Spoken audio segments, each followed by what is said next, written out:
Welcome back to smart Juveria. ఈరోజు మన recipe వచ్చేసి మక్రూని పాయసం అండి. ముందుగా నేను 2 స్పూన్ వచ్చేసి నెయ్యి వేసుకున్నాను.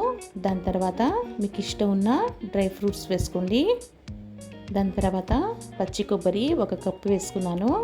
మీరు ఎంత తింటారో చూసుకొని వేసుకోండి. ఇది కొంచెం వేగిన తర్వాత మనము 1/2 లీటరు పాలు వేసుకుందాము.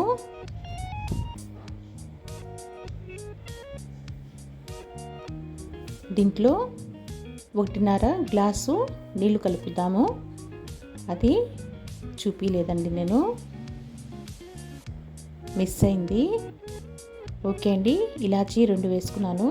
దాని తర్వాత మక్రూన్ని ముందే ఉడకపెట్టుకున్నానండి, అది దీంట్లో యాడ్ చేస్తున్నాను.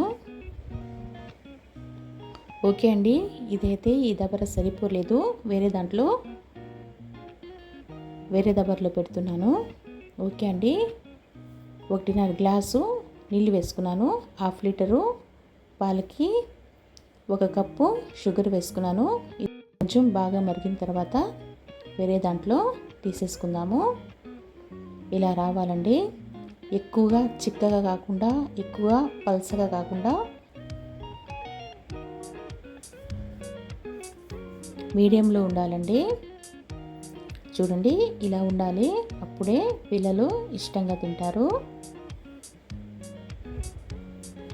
ఓకే అండి, ఈరోజు రెసిపీ వచ్చేసి నెల్లూరు చేపల పులుసు పెట్టాల్సింది ఈ పాయసం పెడుతున్నాను.